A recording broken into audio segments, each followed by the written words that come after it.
Ayan mga lods, meron na naman tayong bisita.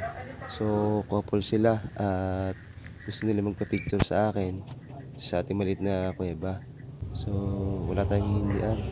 Dali-dali nga akong umakyat para picturean sila.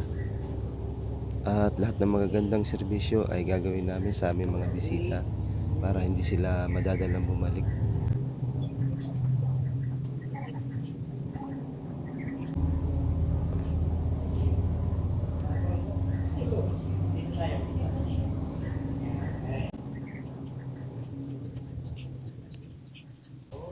So, natapos na po ang aming picture taking.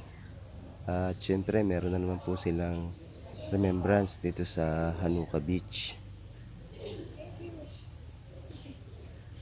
Okay, mission accomplished. Hanggang sa muli mga lods. Ang inyong lingkod. God bless.